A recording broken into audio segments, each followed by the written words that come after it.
여러분 안녕하세요. 유료오염 손해배상보장법 강의 제3강을 시작하도록 하겠습니다. 이번 강의에서는 허베이 스피리토 사고와 SFC 협약의 비준에 대하여 알아보도록 하겠습니다.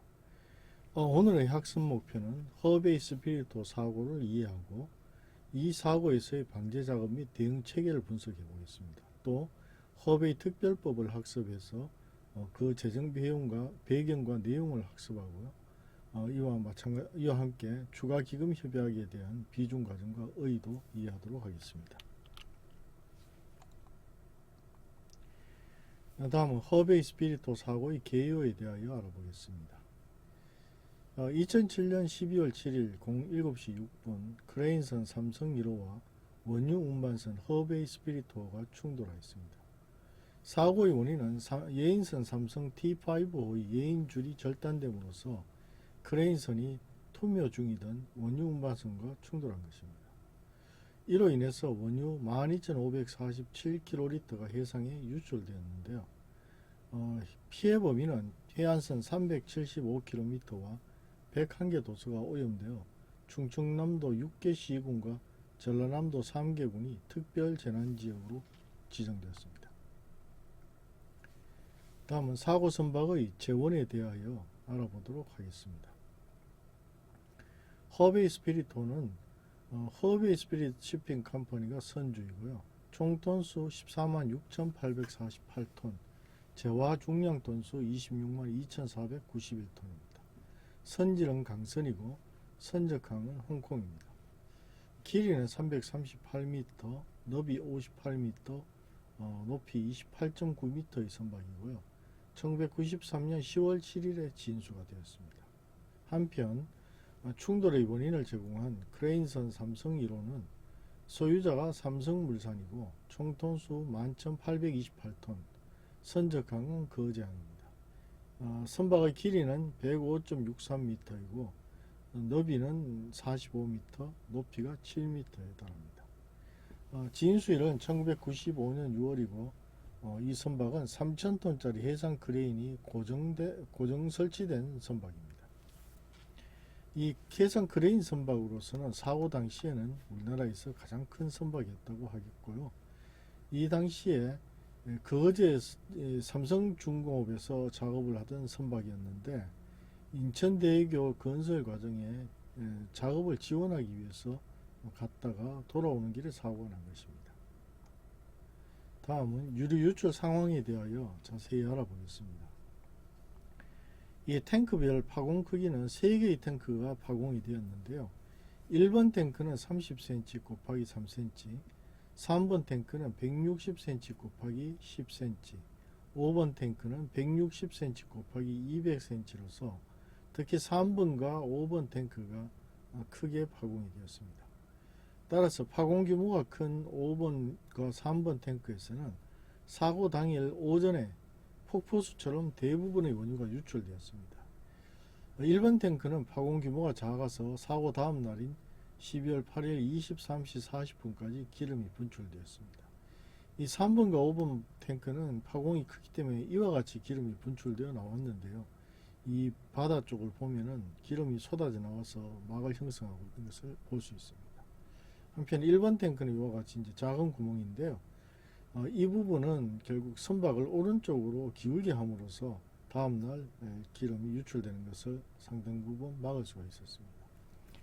이 사고 발생 1시간 만에 50% 이상이 기름이 유출되고 파공이 큰 3번, 5번 탱크는 4시간 이내에 파공 부위 상부의 원유가 전부 유출되는 결과를 초래했습니다. 피해 현황을 보면요. 이 오염된 해안선이 375km에 달하고 101개 도서가 오염되었습니다. 또 지역별로는 충청남도 6개 시군, 전라남도 3개군, 전라북도 2개 시군이 피해를 입었습니다. 한편 경제적 피해는 사정재판과 국제기금에서 각각 달리 인정이 되었는데요. 사정재판에서는 12만 7,471건이 청구되었는데 그 금액은 4조 2,272억 원에 달했습니다. 여기에서 법원의 재판 결과 인정된 건은 63,201건이었고 그 금액은 7,384억 원에 달했습니다. 인정률은 17%에 해당이 되었습니다. 한편 국제기금인 IOPC 펀드에서는 12만 8,408건이 청구가 되었는데 그 금액은 2조 7,763억 원이었습니다. 인정된 건수는 5만 7,035건으로서 2,006억 원에 달하는데요. 인정률이 7.2%에 불과했습니다. 다음은 방제작업 체계에 대하여 알아보겠습니다. 이 방제작업 체계는 크게 방제대책본부가 있고요. 그 위에 중앙방제수습본부, 또 최종적으로 중앙재난안전대책본부가 있는데, 이 중앙재난안전대책본부는 행정자치부 장관, 그 밑에 중앙방제수습본부는 해양수산부 장관이 본부장을 맡고 있고요. 실제로 방제작업을 지휘하는 방제대책본부에는 해양경찰청장이 지휘를 맡게 되었습니다. 2007년 12월 7일 07시 6분 충돌사고 발생 후에 태안해양경찰서는 풍랑주의보임에도 불구하고 방제정 4척, 경비정 11척, 방제조함 5척 등을 긴급 출동시켜 초동조치를 취했습니다. 사고의 중대성을 확인하고 범국가적 방제지휘체계를 가동하여 중앙재난안전대책본부, 중앙방제수습본부, 방제대책본부를 각각 설치하여 방제와 사고 수습을 지휘하게 됩니다.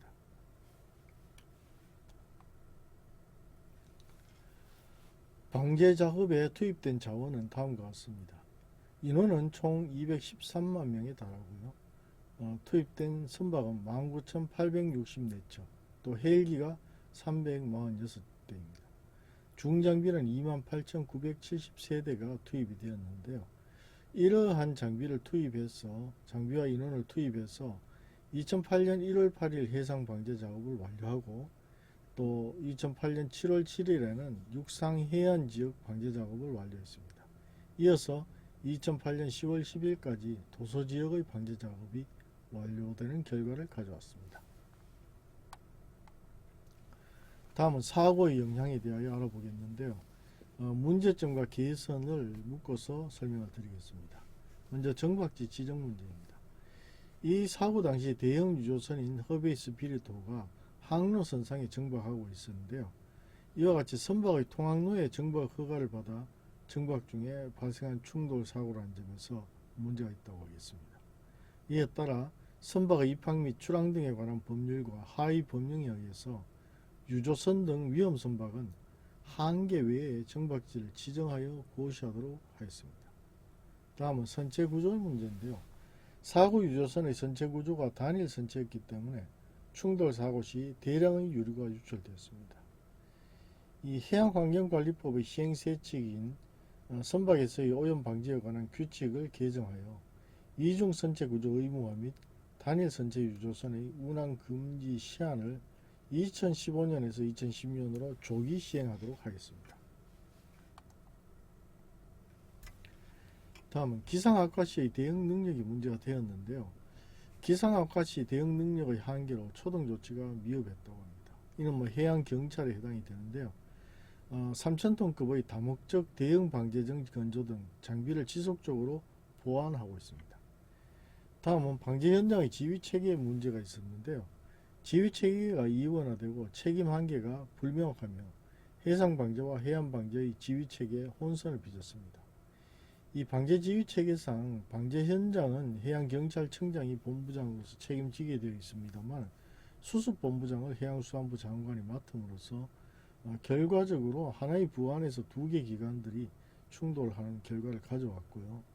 또 해상 방제는 해양경찰청장의 지휘를 받는 반면 해안 방제는 각 지방자치단체가 지휘를 하도록 되어 있어서 지휘 체계상의 혼선을 가져왔고요. 특히 지방자치단체는 이러한 방제에 대한 어떤 경험이라든지 전문성이 없기 때문에 상당히 어려움을 겪게 되었습니다. 해양경찰청장이 방제 현장 방제를 총괄 지휘하도록 하고 해양환경관리공단에 대한 방제 업무 지도 감독권을 해양수산부로부터 해양경찰청으로 이관했는데요. 해양환경관리공단에 대한 감독권이 해양수산부에 있었기 때문에 이러한 지휘상의 혼선이 있었는데요. 이 부분은 이제 방제 작업, 즉 사고 현장에서의 방제 지휘는 해양경찰청장으로 단일화함으로써 제도 개선이 이루어졌다고 하겠습니다. 다음은 피해 보상 문제인데요. 유출된 기름량에 비해 청구된 피해액이 매우 높은 반면 인정률은 매우 낮았습니다. 사정재판의 경우에 4조 2272억 원이 청구되었고 국제기금에는 2조 7763억 원이 청구가 되었습니다. 반면 인정된 금액은 사정재판에서 17%, 국제기금에서 7.2%에 불과했습니다. 또 방제비용 지급에 있어서도 방제비용 지급 기준에 적합하지 않은 방제비용은 지급하지 않거나 지연되어 방제업체의 참여 거부나 도산 등의 문제가 발생하게 되었습니다. 이에 따라 방제 주관기관의 지시에 따라 방제 작업에 종사한 경우에는 방제 비용을 신속하게 지급할 수 있는 제도가 필요하다는 점이 대두되었습니다. 허비 스피리토 사고는 인정률이 7.2%로 매우 낮았는데 이는 우리나라의 해안에서 수산업과 광업이 매우 발달해 있어 외국에 비해 경제적 피해가 상대적으로 클 수 있기 때문입니다. 또한 손해액의 증명기술상의 문제와 사고 당시 정치 일정의 영향으로 제정한 허비의 특별법도 과다 청구의 하나의 원인이 되었다고 볼 수 있겠습니다. 다음은 허베이 특별법의 제정에 대하여 알아보겠습니다. 허베이 스피리토 사고는 오염 손해의 규모가 기존의 사고와는 비교할 수 없을 정도로 광대하여 2008년 3월 허베이 스피리토 유료오염 사고 피해 주민의 지원 및 해양 환경의 보건 등에 관한 특별법을 제정하였습니다. 이 법에서는 첫째 대지급금 제도를 두고 있는데요. 이는 유료오염 피해자를 신속하게 보호하기 위한 제도입니다. 두 번째, 국가의 보상 지원이 있는데요. 1992년 책임협약과 1992년 국제기금협약상의 배상 및 보상 한도액을 초과하는 손해에 대한 국가의 보상 지원을 규정하고 있는데 이로 인하여 유료오염 손해배상보장법이 가지고 있는 책임제한 체계를 붕괴시키는 이러한 입법적인 오류를 범했다 이렇게 볼 수 있겠습니다. 다음은 피해자 보상을 우선시하기 위해서 대지급금을 지급하고 청구권 대위를 정부가 하게 되는데요. 피해자 보상을 우선시하기 위해서 정부 채권을 후순위로 두도록 했습니다. 또 피해 복구를 위한 재정적 지원을 위해서 정부가 대부를 지원하는 이러한 시스템을 법에다 도입하였습니다. 한편 허비 스피릿 특별법은 많은 문제를 내포했는데요. 이 법은 책임협약과 국제기금협약을 수용하여 선박 소유자의 책임 제한과 일정한 한도 내에서의 국제기금으로부터의 보상을 골격으로 하고 있는 유료오염 손해배상보장법 체계를 사실상 훼손하게 되었습니다. 첫째, 법적 안정성을 저해한 것이 가장 큰 문제였는데요. 향후에도 이와 유사한 대형 유료오염 사고에 대하여는 결과적으로 특별법 제정에 대한 압박을 받을 가능성이 높아졌다고 하겠습니다. 이와 유사한 현상이 세월호 사고 때나 최근의 대형 인재가 발생했을 때 특별법 제정에 대한 요구를 굉장히 심하게 하고 있는데요. 이러한 것이 결국은 반복적으로 발생하게 되는 부작용이다 이렇게 볼 수 있겠습니다.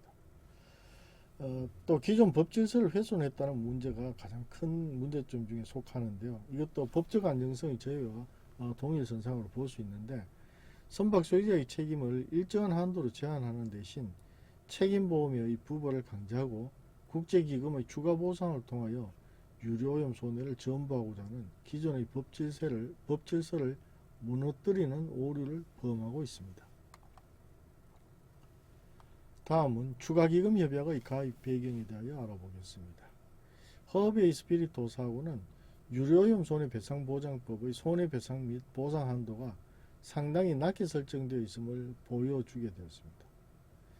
1992년 국제기금협약에 대한 2003년 의정서를 비준하고 유료오염 손해배상보장법을 개정하여 추가기금에 대한 피해자의 보상 청구 규정을 신설하였습니다. 이를 통해서 피해자 보상을 확대하게 되는데요. 현행 국제협약 체제 하에서 피해액을 전부할 수 있는 최대의 범위를 확보하는 방법으로 추가기금 협약의 가입이 필요하다는 점을 알게 되었습니다.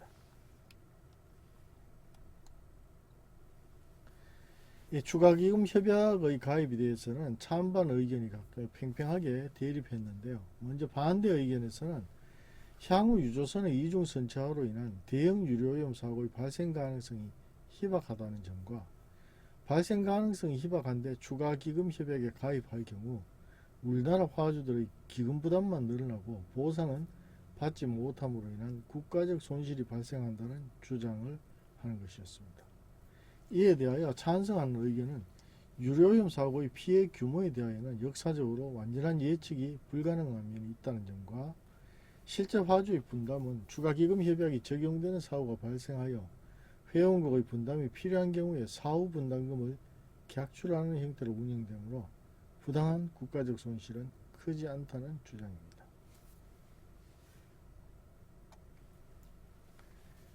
(2006년) 기준 국제기금협약 체약국 중 해상유류 도입량이 우리나라보다 규모가 큰 나라는 일본과 이탈리아의 2개국에 불과합니다. 물론 우리나라보다 기름을 많이 쓰는 국가가 더 많이 있지만 이들 국가는 자체 원료의 매장량을 가지고 있고 정제를 하는 이러한 산유국이기 때문이고요. 비산유국으로서는 역시 일본, 이탈리아, 한국이 가장 많은 기름을 수입해오고 있다, 이렇게 볼 수 있겠습니다. 추가기금 협약에는 이미 유럽연합 회원국을 중심으로 19개국이 가입되어 있는 상태였습니다.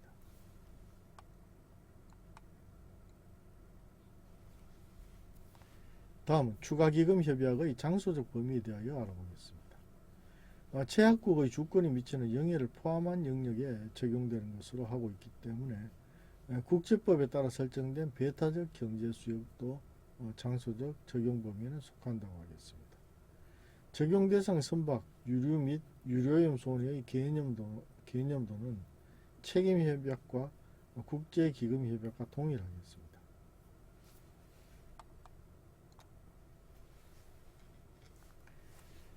추가기금의 법적 지위는 다음과 같습니다. 첫째, 법인격을 가지고 있습니다. 추가기금은 각 체약국의 법률에 따른 권리와 의무를 가지는 법인입니다. 두 번째, 이에 따라서 체약국 법원에서 소송 당사자로서 인정이 되는 소송 적격을 가지고 있습니다.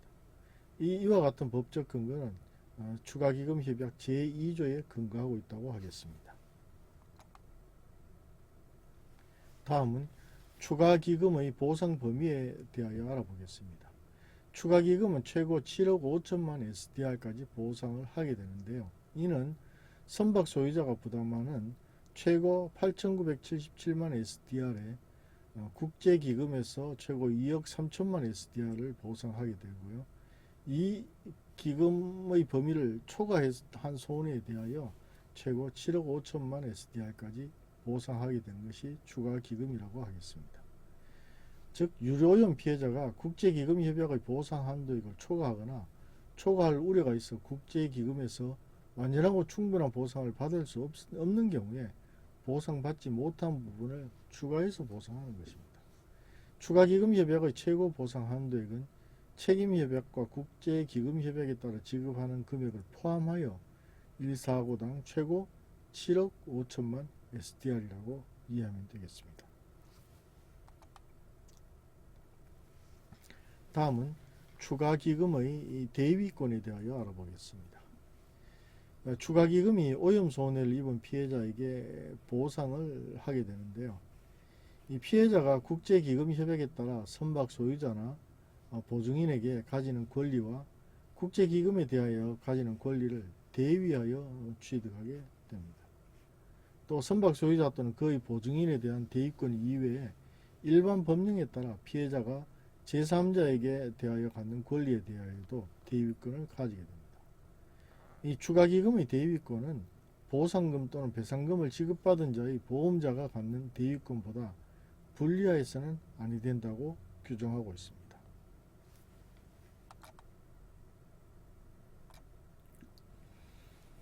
다음은 추가기금의 분담금 납부 대상에 대하여 알아보겠습니다. 이 전년도에 15만 톤 이상의 분담률 해상 운송에 의하여 최하국의 항만이나 터미널 시설에서 수령한 자인데요. 국제기금협약의 분담금 납부자가 추가기금의 분담금 납부자가 되겠습니다. 또 추가기금협약의 확장된 분담 대상으로는 해상 운송에 의하여 수령하는 분담료 이외에 육상으로 운송되거나 파이프라인 등으로 운송되어 수령한 유류도 분담 대상에 포함이 됩니다. 이인 해상으로 운송된 유류를 추가기금 협약에 가입하지 아니한 국가의 항만이나 터미널에 하역한 후 다시 육상 운송 또는 파이프라인을 통하여 추가기금 협약의 최하국의 영역 내의 시설로 이동하는 경우가 이와 같은 분담 대상에 포함된 부분이라고 하겠습니다.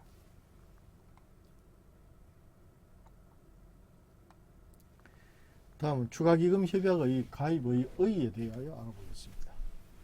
먼저 보상 한도의 확대라고 볼 수 있겠습니다. 기존 책임협약과 국제기금협약의 한도를 넘어 최대 7억 5천만 SDR까지 보상이 가능하기 때문에 사실상은 무한 보상이 가능하다 이렇게 볼 수 있겠습니다. 이를 통해서 피해자 보호가 강화되었다는 것이 의의인데요. 대형 유류오염 사고 발생 시 피해자에 대한 충분한 보상이 보장되는 이러한 국제협약 체계다 이렇게 이해할 수 있겠습니다. 또한 국제해양환경보호체제에 적극 참여함으로써 국제사회에서의 위상이 강화됨으로써 국제협력 증진에 기여한다 이렇게 볼 수가 있고요. 특별법의 제정 없이도 기존 국제협약의 체제 내에서 충분한 보상이 가능하도록 함으로써 이와 앞에서 말씀드린 허베이 특별법과 같은 기형적인 특별법이 제정되지 않도록 하는 법적 안정성을 확보했다는 점에도 큰 의의가 있다 이렇게 볼 수 있겠습니다. 이와 같이 허베이 스피리토 사고는 많은 영향을 가져왔는데요.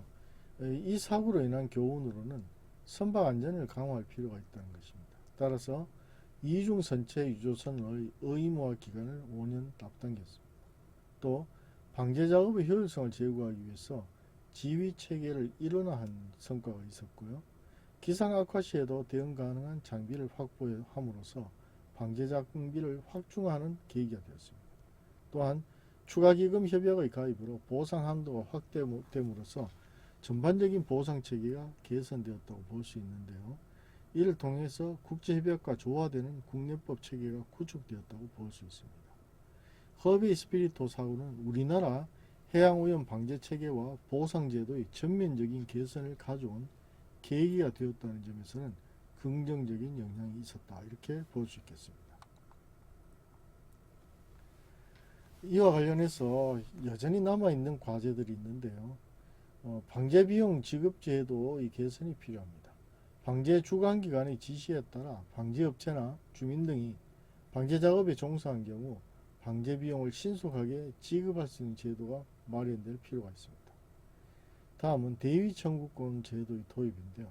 선지급한 방제 비용에 대하여는 보험자나 국제기금에 대한 대위 청구권 제도를 도입하게 되었습니다. 다음은 초과 방제 비용 지급 제도입니다. 보상 한도를 초과한 방제 비용에 대하여는 국가가 지급하는 제도를 마련하였습니다. 네 번째, 손해액 증명 기술이 향상되었습니다. 국제기금의 보상 기준에 부합하는 손해액 증명 기술의 향상이 필요하다는 점에서 이 부분은 개선 필요성이 있다 이렇게 보겠습니다. 자, 이번 시간엔 허베이 스피리토 사고와 SFC 협약의 비준에 대하여 알아보았는데요. 이번 시간에 강의한 내용은 다음과 같습니다. 허베이 스피리토 사고는 2007년 12월 7일 발생한 대형 유류오염 사고로서 원유 12,547kl가 유출되어 해안선 375km와 101개 도서가 오염된 사고입니다. 이 사고로 인해서 정박지 지정, 이중선체 의무화, 방제장비 확충, 지휘체계 일원화 등 다양한 개선책이 마련되었습니다. 또한 허베이 특별법이 제정됨으로써 대지급금 제도, 국가의 보상 지원, 정부 채권 후순위 선언, 정부의 대부 지원 등을 주요 내용으로 하게 하는 법이 만들어졌는데요. 이 법의 여러 가지 문제점도 앞에서 설명을 드렸습니다. 이 결과적으로는 추가기금 협약을 가입함으로써 이러한 문제를 모두 앞으로 해결하게 되었는데요. 보상 한도를 1사고당 최고 7억 5천만 원 SDR로 확대함으로써 피해자 보호를 강화하였다고 볼 수 있겠습니다. 사실상 전액 배상 보상이 가능하다 이렇게 볼 수가 있겠고요. 허베이 스피리토 사고는 우리나라 해양오염 방제 체계와 보상제도의 전면적인 개선을 가져온 계기가 되었으며 추가기금 협약 가입을 통해 국제협력을 강화하고 피해자 보호를 확대하는 결과를 가져왔다고 하겠습니다. 이상으로 제3강 강의를 마치도록 하겠습니다.